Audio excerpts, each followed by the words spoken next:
Halo anak-anak, kembali lagi di kelas kimia. Jadi pada kesempatan ini kita akan melanjutkan bab kita di sistem koloid.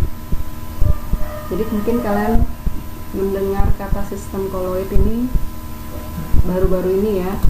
Jadi apa sih sistem koloid itu? Nah, langsung saja kita ke pengertiannya ya. Jadi di sini yang Miss bahas pada hari ini itu mengenai pengertian sistem koloid, komponen penyusun koloid, dan jenis-jenis koloidnya. Kita ke pengertiannya dulu. Jadi pengertian sistem koloid itu adalah suatu bentuk campuran yang keadaannya terletak antara larutan dan suspensi. Apa itu suspensi? Suspensi itu merupakan campuran kasar. Jadi koloid itu merupakan suatu bentuk campuran yang keadaannya berada di antara larutan dan suspensi ya, seperti itu. Jadi dengan kata lain, dalam materi ini kalian akan mengetahui bahwa sistem campuran itu ada tiga, ada larutan, ada koloid, ada suspensi. Ulang lagi sekali, koloid itu merupakan bentuk campuran yang keadaannya terletak antara larutan dan suspensi ya. Nah, ini dia penggolongannya. Jadi ada tiga jenis campuran. Ulang kembali, ada larutan, koloid, dan suspensi, seperti itu kan. Nah, bagaimana sih membedakan ketiga campuran tersebut? Nah, jadi ini merupakan suatu contohnya. Jadi bagaimana membedakannya? Kalian harus tahu dulu yang mana contoh larutan, yang mana contoh koloid, yang mana contoh suspensi. Nah, contoh yang digambar paling kiri itu ada air ditambah garam. Jadi kalau air ditambah garam itu akan membentuk suatu larutan garam ya. Kalian bisa bayangkan kan larutan garam. Kemudian susu. Kalau susu itu berarti serbuk susu instan ditambahkan ke dalam air. Kemudian yang gambar terakhir itu ada pencampuran antara pasir dan air. Kalau kita perhatikan di gambar air ditambah garam membentuk larutan garam. Kalau kita aduk lama-kelamaan, garam tersebut akan melarut ke dalam air. Kita bisa bedakan nggak pelarut dan zat terlarutnya? Tentu kita tidak akan bisa membedakan yang mana pelarut, yang mana zat terlarut. Dalam hal ini, zat terlarut itu adalah garamnya, pelarut adalah airnya. Kita tidak bisa membedakan. Dengan kata lain, campuran larutan garam itu adalah campuran yang homogen. Kalau campuran homogen, kita tidak bisa membedakan yang mana zat terlarut, yang mana pelarutnya. Itu merupakan larutan yang homogen. Jadi air garam ini bisa kita simpulkan dia merupakan larutan sejati. Ya, jadi kalau dia sudah larutan sejati, dia ciri-cirinya homogen. Kemudian kita tidak bisa membedakan yang mana zat terlarut, yang mana pelarut. Itu disebabkan karena partikel garamnya terlarut atau sangat kecil ya. Jadi kita tidak bisa melihatnya secara langsung. Kemudian contoh berikutnya ada susu. Kalau susu kita campurkan ke dalam air, jadi yang kita lihat campurannya agak keruh. Dia keruh tapi stabil seperti itu. Jadi campuran susu ini campuran yang keruh, yang kita lihat itu tampaknya keruh tapi dia stabil. Nah, itulah koloid. Jadi koloid itu seolah-olah kita rasanya bisa melihat partikel susunya tapi dia homogen. Jadi secara langsung kita lihat dia larutan campurannya itu homogen. Jadi campuran susu ini campurannya homogen. Itu secara langsung dengan mata telanjang. Jadi kalau kita atau secara tidak kasat mata kita perhatikan, sebenarnya kita itu bisa membedakan yang mana partikel susu, yang mana pelarutnya, seperti itu. Kemudian suspensi. Suspensi ini merupakan campuran antara pasir dengan air. Nah, campuran pasir dengan air ini kalau digabungkan itu tidak akan stabil. Karena lama-kelamaan dia akan memisah antara air dengan pasirnya, seperti itu. Jadi suspensi ini campurannya kita bisa bedakan yang mana pelarut, yang mana pasirnya. Jadi ini merupakan suatu campuran yang heterogen seperti itu. Jadi sekarang bisa kan membedakan yang mana larutan sejati, yang seperti apa koloid, yang seperti apa itu suspensi, ya bisa dipahami ya. Nah, jadi ini penjelasannya lebih detail sudah dituliskan dalam video ini. Jadi kita baca bersama-sama ya. Jadi campuran air dan garam itu ketika air dan garam dicampurkan, maka garam akan larut membentuk larutan garam seperti yang dijelaskan tadi. Nah, di dalam larutan garam, zat terlarut garam tersebar dalam bentuk partikel yang sangat kecil sehingga tidak dapat dibedakan lagi dari mediumnya. Apa itu medium? Medium itu nama lain dari suatu pelarut ya. Jadi dalam koloid ini medium itu merupakan pelarutnya, sehingga campuran tersebut disebut campuran yang homogen. Kemudian tentunya larutan tersebut tidak dapat disaring. Kemudian campuran pasir dan air. Ketika pasir dan air dicampur, maka pasir tidak larut. Pasir dan air akan memisah dan campuran ini disebut suspensi. Nah, suspensi itu sendiri bersifat heterogen, artinya dapat dipisahkan dengan penyaringan biasa. Kemudian campuran susu dan air. Ketika susu instan dicampur dengan air, ternyata susu akan larut tetapi larutannya keruh. Jika didiamkan, campuran ini tidak memisah. Dengan kata lain, susu ini walaupun dia terlihat keruh, dia campurannya stabil. Kemudian tidak dapat disaring. Ya, sebenarnya koloid ini tidak dapat disaring dengan kertas saring biasa. Jadi penyaringnya itu penyaringnya khusus atau disebut dengan kertas saring ultra ya. Kemudian secara makroskopis campuran ini tampak homogen, tetapi jika diamati dengan mikroskop ultra bersifat heterogen. Kemudian campuran tersebut yang sudah kita baca penjelasannya tersebut itu disebut koloid ya. Kemudian ini beberapa tabel perbandingan sifat larutan koloid dan suspensi. Nah, dari fasenya. Jadi fase larutan itu homogen. Kemudian kalau koloid itu diantara homogen dan heterogen karena yang kita lihat dia bentuknya keruh. Kemudian suspensi itu campurannya merupakan campuran heterogen. Kemudian yang kedua, kalau larutan semua partikelnya berdimensi, panjang, lebar, atau tebal kurang dari 1 nanometer. Dengan kata lain, ukuran dari larutan tersebut itu kurang dari 1 nanometer ya untuk larutan. Kalau koloid, ukuran partikelnya itu yaitu 1 nanometer sampai 100 nanometer. Kalau suspensi, ukuran larutannya itu lebih besar dari 100 nanometer.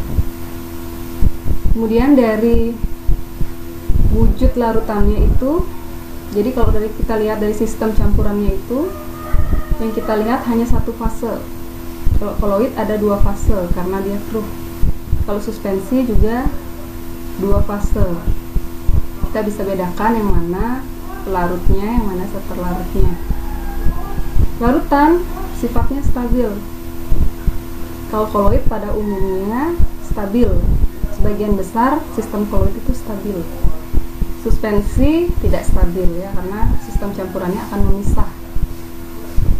Larutan tidak dapat disaring.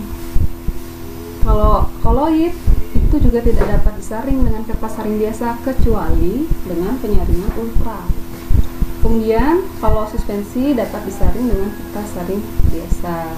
Contohnya sudah kalian perhatikan sebelumnya. Kalau larutan itu berupa larutan garam, contohnya larutan sejati. Kalau koloid contohnya susu. Kalau suspensi contohnya campuran.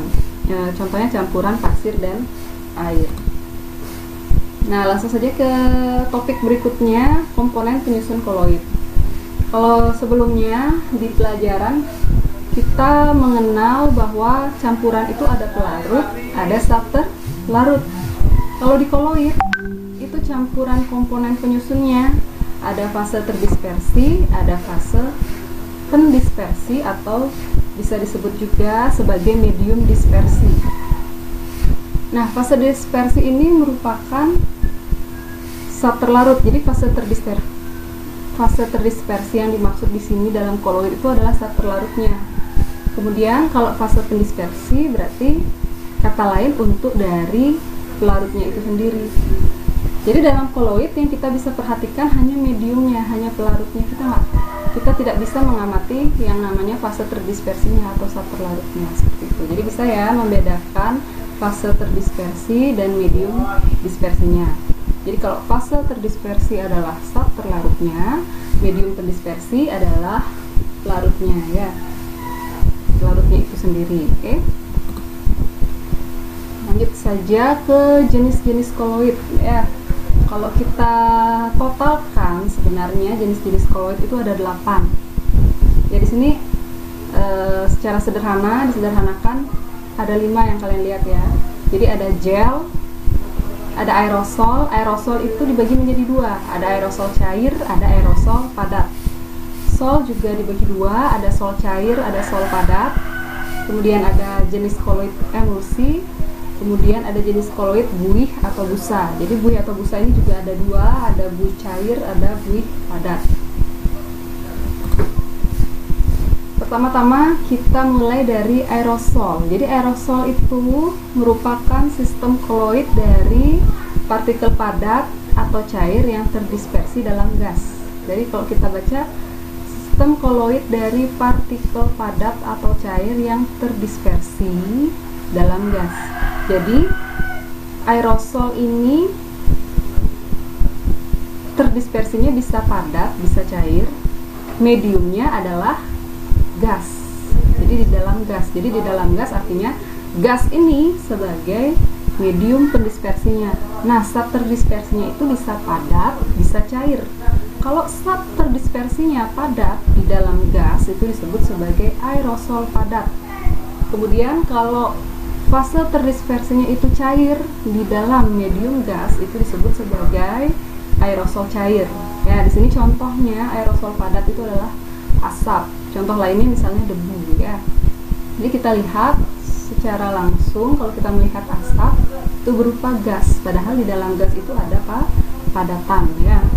Kemudian kalau kabut, contoh dari aerosol cair. Kalau kita perhatikan kabut, jadi yang kita lihat kabut itu berupa gas. Nah, di dalam gas itu ternyata ada cairan di dalamnya, seperti itu. Itu untuk aerosol. Jadi contoh lain dari aerosol itu dalam kehidupan sehari-hari kita bisa perhatikan dalam spray dalam pembasmi serangga, pada parfum, itu merupakan penerapan koloid dalam jenis aerosol ya. Kemudian kita lanjut ke jenis koloid berikutnya yaitu sol. Sol merupakan sistem koloid dari partikel padat yang terdispersi dalam zat cair atau padat. Oke, kita ulang ya pengertiannya. Sol merupakan sistem koloid dari partikel padat yang terdispersi dalam zat cair atau padat. Nah, jadi sol ini juga ada 2. Jadi terdispersinya pasti padat, mediumnya bisa berupa cairan, bisa berupa padatan. Jadi yang pertama ada sol padat. Kalau sol padat berarti padat yang terdapat dalam medium cair, misalnya gitu. Terdispersinya padat yang terdapat dalam medium cair, berarti yang terbentuk adalah sol cair. Contohnya di sini adalah cat. Kalau kita perhatikan, yang kita lihat kan hanya mediumnya. Jadi kalau kita perhatikan cat itu cair. Nah, tapi di dalamnya ada padatan. Maka cat itu contoh dari sol cair ya. Contoh lainnya itu adalah tinta pulpen. Nah, tinta pulpen itu kan cair, tapi di dalamnya ada padatan. Jadi disebut sebagai sol cair. Kemudian sistem koloid zat padat yang terdispersi dalam medium padat, atau dengan kata lain padat dalam padat. Berarti itu contohnya itu berupa aloi. Aloi itu artinya campuran logam, atau Atau di sini contohnya intan hitam ya. Intinya kalau sol padat itu antara zat padat dengan padat ya. Contoh lainnya ini air sungai yang mengandung lumpur itu juga termasuk sol cair. Berarti ini sol cair karena yang kita lihat cair. Kalau intan hitam yang kita lihat dalam wujud padatan, berarti dia itu adalah sol padat. Seperti itu cara mengidentifikasi yang mana sol cair, yang mana sol padat. Kita harus tahu sol cair itu komponennya apa, sol padat itu komponennya apa, seperti itu yang kalian harus pahami ya. Kemudian kita lanjut ke jenis koloid emulsi. Emulsi merupakan sistem koloid dari zat cair yang terdispersi dalam zat cair lain atau zat padat. Nah, emulsi ini juga ada dua. Ada emulsi cair, ada emulsi padat. Kalau cair, jadi zat cair di dalam zat cair, cair dalam cair itu namanya emulsi. Ya. Kalau cair dalam padat, berarti itu namanya emulsi padat. Nah, contoh emulsi itu sendiri ada santan, kemudian ada susu contohnya. Kemudian kalau emulsi padat, cair dalam padatan, itu contohnya keju, mentega, karena kita lihat wujudnya padat, tapi di dalamnya ada cairannya. Ya. Kemudian di sini ada contoh lain yaitu mayones. Mayones ini masuk ke dalam emulsi cair dalam cair. Kita lihat aja komponen penyusun mayones itu apa. Ya. Jadi kalau di sini mayones komponennya ada air, ada minyak. Jadi ini cair dalam cair. Kalau santan juga demikian. Minyak dalam air, cair dalam cair. Ya. Kemudian ada buih. Buih ini bisa juga disebut sebagai busa. Merupakan sistem koloid dari gas yang terdispersi dalam zat cair atau padat. Nah, jadi buih ini juga ada dua, ada busa cair atau buih cair, ada busa padat. Jadi kalau buih cair di sini zat terdispersinya gas, berarti gas dalam cair itu adalah buih cair. Contohnya busa sabun. Kemudian contoh lainnya itu busa pada deburan ombak, itu juga termasuk ke dalam busa cair ya. Kemudian jenis busa padat, berarti busa padat komponennya gas di dalam padatan. Jadi yang kita perhatikan wujudnya padat, tapi di dalam padatan ada gas. Contohnya apa? Styrofoam. Contohnya lagi apa? Batu apung. Contohnya lagi biskuit. Jadi biskuit itu yang kita lihat padatan, di dalam padatannya ada gas. Seperti itu. Kemudian gel. Nah, gel ini merupakan koloid yang setengah kaku antara padat dan cair ya. Gel ini contohnya ada agar-agar, ada selai, ada lem kanji. Jadi gel ini sebenarnya nama lain dari emulsi padat. Jadi masih ingat kan emulsi padat itu apa? Jadi emulsi padat itu cair di dalam padatan. Misalnya di sini agar-agar. Jadi agar-agar itu dibuat dari apa? Jadi awal dari agar-agar itu kan berupa serbuk yang dilarutkan ke dalam air, kemudian dia memadat. Ya. Contohnya adalah agar-agar, selai, dan lem kanji di sini ya. Kemudian inilah dia tabel dari jenis-jenis koloid. Kalian bisa perhatikan kembali. Di sini fase terdispersi padat, pendispersi gas disebut aerosol padat, contohnya asap, debu.